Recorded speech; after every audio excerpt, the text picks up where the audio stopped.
होगा, यही तुम्हारे काम आएगा। इसलिए भजन करना चाहिए भक्तों। और जैसे भी तुमसे बन पड़े, उठते बैठते चलते फिरते खाते बनाते राम राम करते रहो, पैसा लगते हैं। और यही राम नाम तुमको भव सागर से पार उतारेगा। भव सागर जो चाहे पार जो जाना, तो राम कथा उन कर दृढ़ना। भव सागर नर पार जो चाहे, तो ये राम कथा उनकी नैया है, यही भव सागर से पार उतार देगी। इसलिए भक्तों भजन करना चाहिए कि करी ले राम नाम सुमिरनवा, मनवा कौने बहनवा की करी ले राम नाम सुमिरनवा, मनवा कौने बहनवा की करी ले राम नाम सुमिरनवा, मनवा कौने बहनवा रे मनवा कौने बहनवा रे मनवा कौने बहनवा रे मनवा कौने बहनवा की करी ले राम नाम सुमिरनवा, मनवा कौने बहनवा की करी ले राम नाम सुमिरनवा, मनवा कौने बहनवा की करी ले राम नाम सुमिरनवा, मनवा कौने बहनवा। काहे कि दादा इस जगत में सब असत्य है, सत्य भगवान का नाम है। राज करत सब राजा मरी गे, खेती करत किसनवा। राज करत सब राजा मरी गे, खेती करत किसनवा। ऐसा नहीं है कि हम भगवान की कथा करें तो हम जगत से जाने वाले नहीं, हमको भी जाना पड़ेगा। राजा हो तब भी जाना पड़ेगा, प्रजा हो तब भी जाना पड़ेगा। मार्ग एक ही है, दूसरा मार्ग भी नहीं है। लेकिन ये राम नाम राज करत सब राजा मरी गे, खेती करत किसनवा। राज करत सब राजा मरी गे, खेती करत किसनवा। अंत समय कुछ काम नहीं है, अंत समय कुछ काम नहीं है। करी ले हरि सुमिरनवा रे मनवा कौने बहनवा की करी ले राम नाम सुमिरनवा, मनवा कौने बहनवा की करी ले राम नाम सुमिरनवा, मनवा कौने बहनवा। जय हो जय जय। और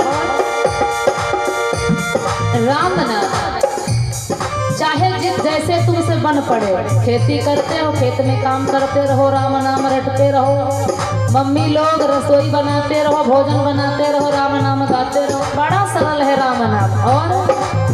और अगर ऐसे ना बने तो कवि की रचना बड़ी सुंदर है। राम नाम द्वारे पर लिख ले, सीता नाम अंगनवा।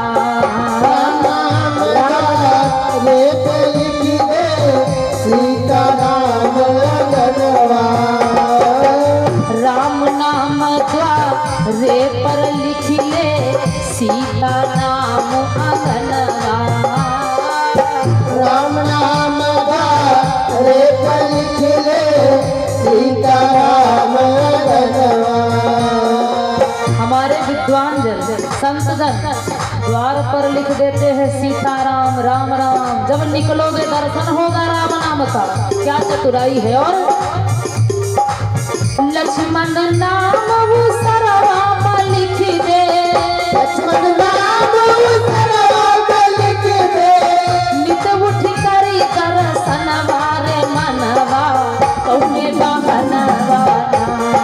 कर ले राम नाम सुमिरनवा मनवा कौन बहनवा कर ले राम नाम सुमिरनवा मनवा कौन बहनवा।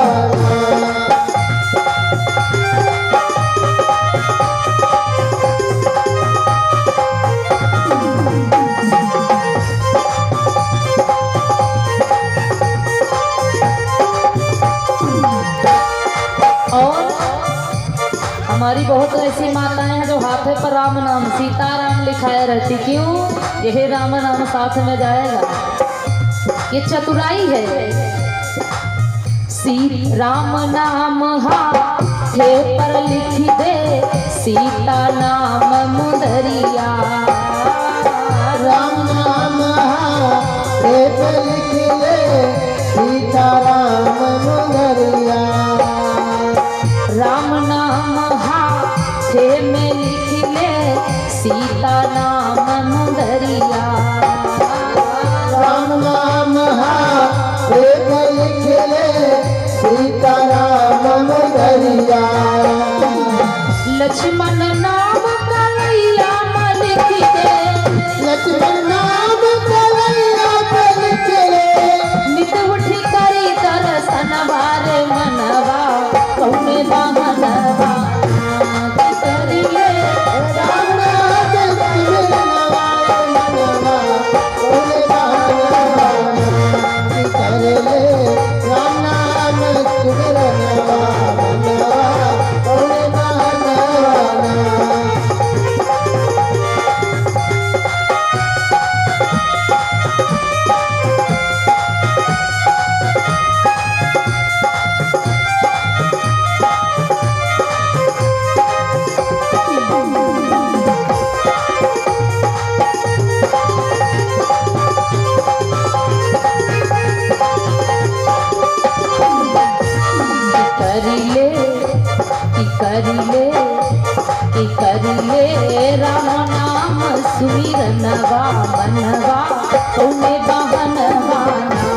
कर ले राम नाम सुमिरनवा मनवा कौने बहनवा कर ले राम नाम सुमिरनवा मनवा कौने बहनवा कर ले राम नाम सुमिरनवा मनवा कौने बहनवा मनवा कौने बहनवा मनवा कौने बहनवा।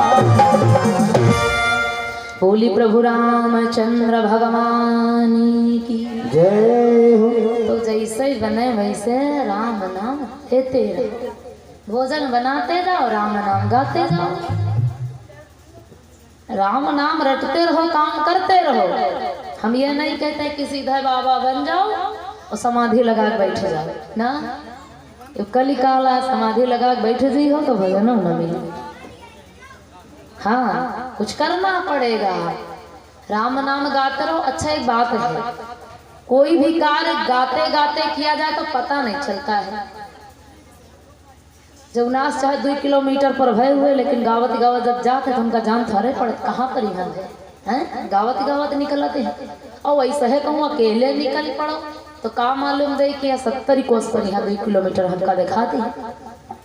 गाते गाते अब तो खैर कोई चलने वाला नहीं, क्योंकि अब तो बड़ी कंजूसी हुई। पहले के समय में माताएं जब मंदिर जाती थी तो बढ़िया पुआ पराठा पूड़ी हैं सब बनाए तो बांध के गठरी रख लिया था मोड़े पर और चल दिया था। तो चाहे हमको 50 किलोमीटर उनका जाए तो कौन फर्क पड़े। अब 5-6 जनी 7 जनी है नहीं है, बारी बारी से भजन गाए रही हैं और गाते गाते पहुंच जाती मंदिर, फिर चल देती। और अब के समय में कोई है दम पैदल चले, अब गवहन नहीं जाना थे हैं। अब के समय में कोई कह दी गावे का तो गवहन नहीं जाना थे, और गईबो करी है अगर गावत गावत तो पेवर झूठ सांच नहीं गावते। पहले के माताएं जब भजन गाती थी बड़ा आनंद आता था, लेकिन अब तो गावत है तो वह गा दिए थे कि लक्ष्मण ली है बाण राम मुरैला लक्ष्मण ली है बाण राम मुरैला लक्ष्मण ली है बाण राम मुरैला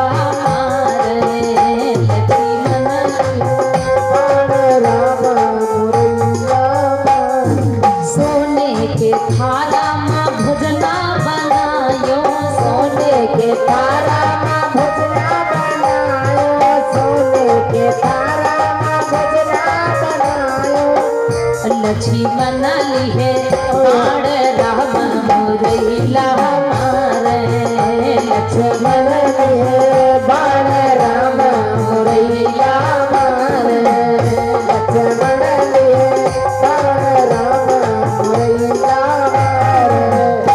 अब बताओ मम्मी कितना साच है इमा है को लाइन है सांस एक कोई माँ शब्द अगर सांच निकले है तो हम का बताओ हैं?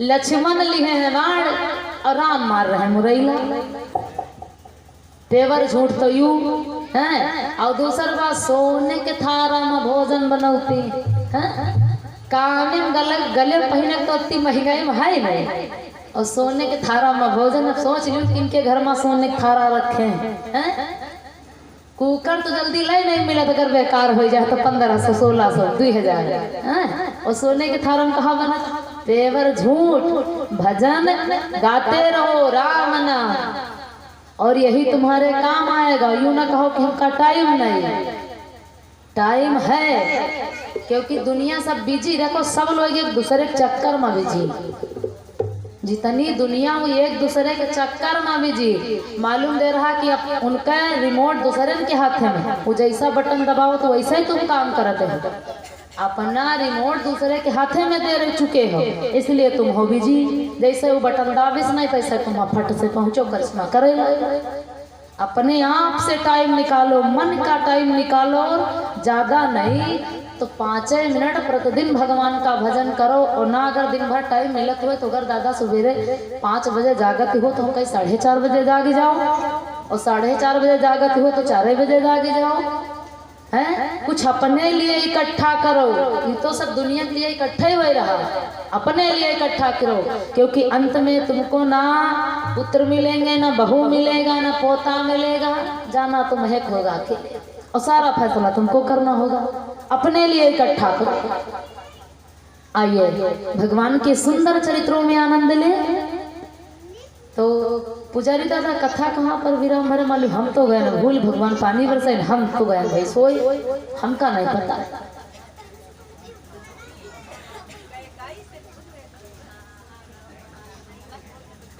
बोली तुम हो गए तो ठीक है। अब इधर से बताओ दीदी बताओ हाँ सलाह कर लिए एक दूसरे से तो बताओ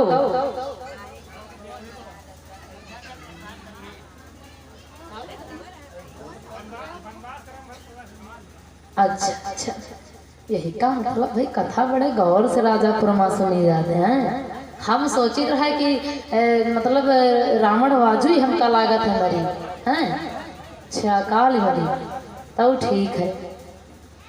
आइए प्रसंग चल रहा था कि महाराज श्री दशरथ जी चक्रवर्ती धर्मात्मा धर्म की धुरी को अयोध्या में धारण करने वाले ज्ञानी हैं इतना धर्मात्मा है महाराज श्री दशरथ जी कि अपनी समस्त अयोध्या नगरी को पुत्र की भांति मानते थे। इसी से तो चौथोपन लग गया लेकिन पता नहीं चला कि हम निर्वंशी हैं। ऐसे धर्मात्मा महाराजा दशरथ जी हैं और रघुकुल का नियम है कि रघुवंशी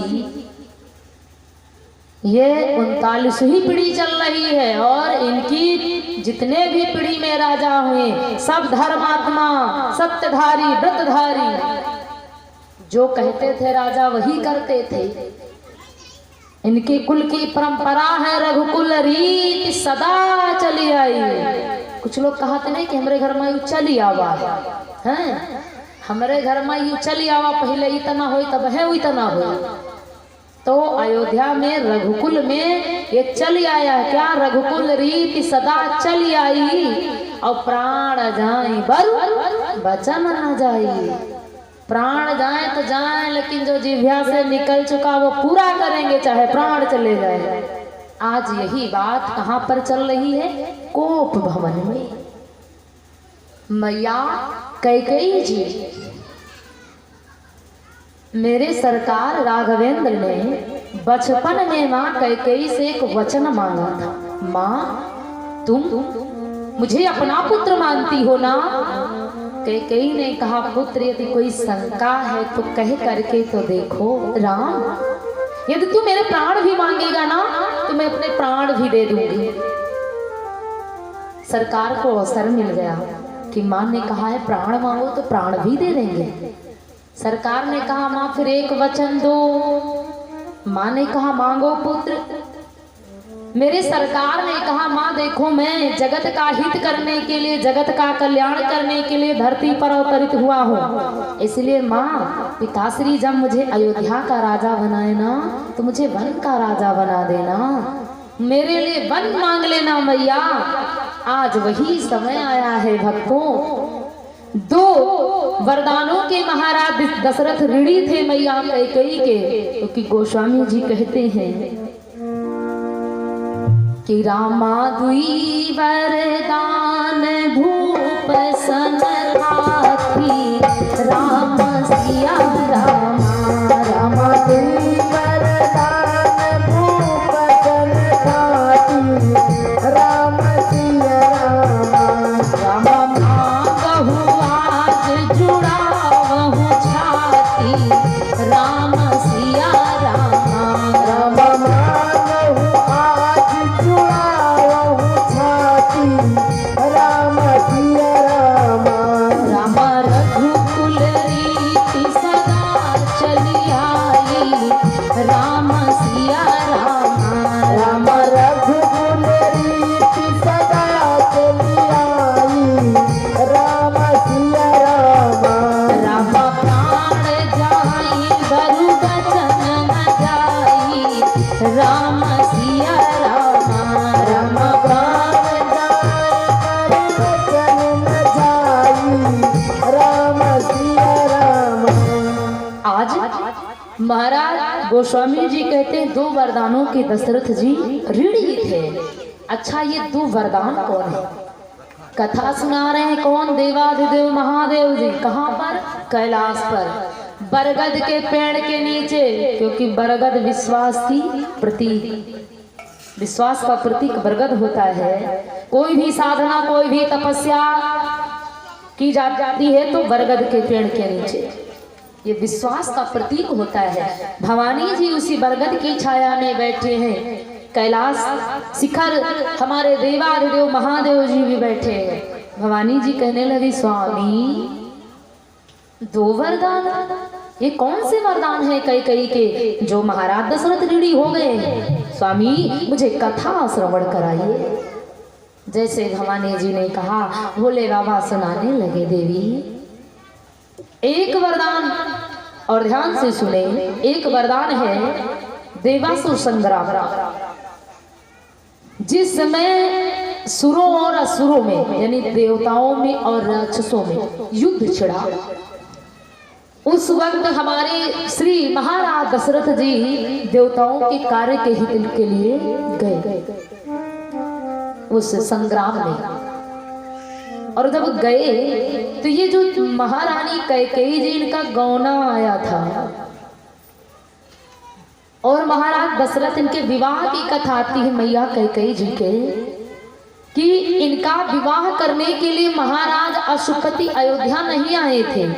महाराज श्री दशरथ जी गए थे स्वयं कहाँ? कैकेयी देश, और अशुपति जी से कैकेयी जी को मांग के लाए थे। क्योंकि भैया अगर कोई चीज मांग कर मिलती है तो उसकी परवाह ज्यादा होती है, और कोई अपने मन से मिल जाए, ऐसे मिल जाए मांगो ना, तो उसकी परवाह ज्यादा नहीं होती है। ऐसा ही हुआ, कैकेयी जी को महाराज दशरथ जी मांग करके लाए हैं और गौना आया था। इतने पर देवताओं का राजा इंद्र आ गया, कहने लगा महाराज आप हमारे युद्ध मैदान में भाग लीजिए। महाराज दशरथ सोचने लगे अगर मैं जाता हूँ तो हमारा नया नया गौना आया है, कैकेयी आए हैं, नाराज होकर के चली जाएंगी, इसलिए इस वक्त मैं युद्ध में नहीं जाऊंगा।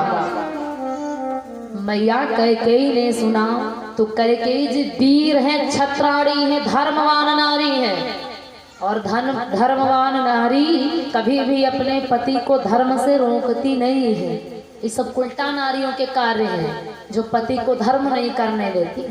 पति महाराज कह देना 15 दिन की यात्रा है दर्शन करने की भगवान के, तो पत्नी महाराज कहीं काट करे जाइए हो, सब घर है ना देवी देवता बैठने को जाओ। हाँ, धर्म में रोक देती कौन सी? उल्टा नारी। और जो नारी धर्मवान होती वो स्वयं पति से करवाती, खुद धर्म करती है। और कुछ लोग हैं नहीं, देखो जब पति महाराज आवत हैं यज्ञ पर बैठे खातिर, पूजा करे खातिर, तो कुछ लोग उल्टा कर तुम है जाओ बैठो जा, हम न जाइए, हमारे कहूँ 4 बजे सुबह स्नान करी तुम पूजा ध्यान करी, तुम जाओ करो जा। ये कोई उल्टा है, ये धर्मवान नारी नहीं है। और जबकि नारी का कौन नाम मिला है? अर्धांगिनी नारी को कहते हैं। ये पति के अंग की आधे अंग की अधिकारिणी पत्नी होती है। उनके हिस्सा जमीन की बात तो जाए दी, आधे अंगों पर पूरा अधिकार होते। अपने मन का जरा भी तुम कर नहीं सकते, हिल नहीं सकते, नाम साथे पड़ जाता अर्धांगिनी। ये तुम्हारे सब प्रकार से हितैषणी है, सब प्रकार से तुम्हारी अधिकारिणी है। महाराज दशरथ इनकार कर दिए। कई मैया कहने लगी स्वामी धर्म के लिए तुम देवासुर संग्राम को इनकार कर रहे हो, यदि मेरे लिए आपको मोह है तो मैं भी आपके साथ चलूंगी। मैया कई चल देती। देवासुर संग्राम भक्तों महाभयानक युद्ध होता है सुरों और असुरों में। महाराज दशरथ बराबर अपने बाणों का वार करते हैं। बाण चलाते चलाते समय की बात की महाराज जिस रथ पर खड़े होकर के बाण चला रहे हैं, उस रथ में जो पहिया लगे और पहिए में जो धुरी लगी, धुरी उस वक्त टूटने वाली होती है और वो टूट चुकी होती है। मैया कई रथ पर बैठी थी, देख रही थी। जो ही देखा कि ये धुरी टूट गई है, मैया कई ने अपनी अंगुली लगा दी। अब कहो तो शंका होती होगी कि ये उंगली किस चीज से बनी? हड्डी खून मांस से, और ये रथ में कहाँ लग जाएगी? ये तो पहले टूट जाएगा।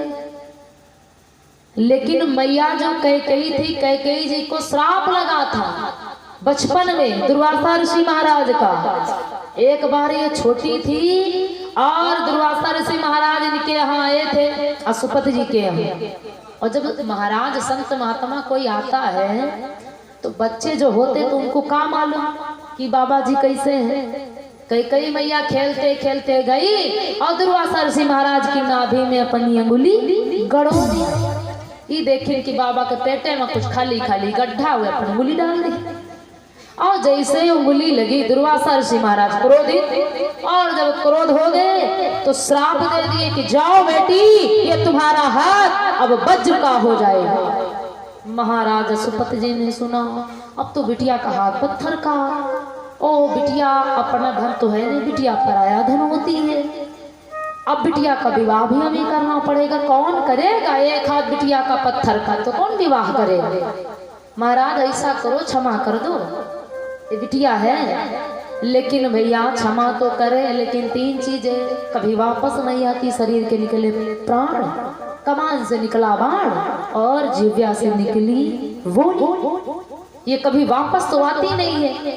जो निकल गई सो निकल गई, चाहे काट क्यों ना डालो, दोबारा वो वाणी वापस होने वाली नहीं। लेकिन यदि हमने श्राप दिया है तुम्हारी बिटिया को, तो इसका उपाय भी है। हाथ तो पत्थर का हो जाएगा, लेकिन ऐसे नहीं। जब तुम्हारी बिटिया याद करेगी कि मेरा श्राप लगा, तब इसका हाथ पत्थर का हो जाएगा। आज मैया कई ने वही किया। दुर्वासा ऋषि महाराज को याद किया कि मुझे श्राप लगा है, इस वक्त मेरा हाथ ये वज्र का हो जाएगा। हाथ वज्र का हो गया और धुरी की जगह पर मैया ने अपनी अंगुली लगा दिया। जब मैया ने अंगुली लगा दिया, युद्ध होता रहा, युद्ध होता रहा। देवताओं की जीत हुई और असुरों की हार हुई। जब असुरों की हार हुई तो देवताओं का राजा इंद्र प्रसन्न हुआ, और जब प्रसन्न हुआ तो महाराज दशरथ श्री को चूड़ामणि दी है। महाराज दशरथ लौट करके आते हैं और मैया कैकेयी को कहते हैं कि रथ से उतरो, देवी काहे को बैठी हो। मैया कैकेयी कहने लगी स्वामी अगर हम उतरे तो कैसे उतरे, देखो ना ये उंगली कहाँ लगी है। जब महाराज श्री दशरथ ने देखा कि अंगुली धुरी में लगी है, पहिए में लगी धुरी के स्थान पर, अरे देवी तुमने बहुत बड़ा हमारा हित किया है, कोई वर मांगो देवी हमसे। कई मैया कहने लगी का मांगे स्वामी, का मांगे? तन आप हो, मन आप हो, धन आप हो, श्रृंगार आप हो, ऐसे में हम का मांगे? हम तो पत्नी हैं और पत्नी का पति से मांगे का सारा अधिकार तो उनका है नहीं। यहाँ तक तो तुम्हारे अंगों पर अधिकार तो तुम्हारे हिस्से का मांगे। क्या मांगे महाराज, सब कुछ तो आप। लेकिन कई माँ ने कहा महाराज अगर देने की इच्छा है तो फिर बात रहने दो, कभी समय आएगा तो मांग लेंगे। एक वरदान तब का है और अभी एक वरदान और है, क्योंकि 2 वरदान है ना, 2 वरदानों की ऋणी है। दूसरा वरदान ये है भक्तों कि जब मेरे राम लला अयोध्या में अवतरित हुए थे तो बच्चों को खेलने का बड़ा शौक हुआ करता है और बच्चे जितना जी भर करके खेलते हैं उतना ही बच्चे हष्ट पुष्ट होते, उतना ही निरोग होते, उतना ही चंचल होते हैं बुद्धि से। और जिन बच्चों को लपेट करके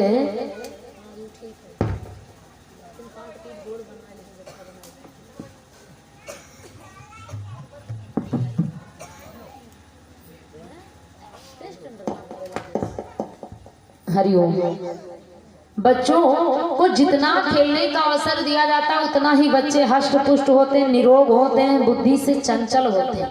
और ना मानो तो देख लेना जिनके घर बच्चे सालों भर बाहर नहीं निकलते हैं, बस घर के आंगन में लेटे रहते, हर वक्त मम्मी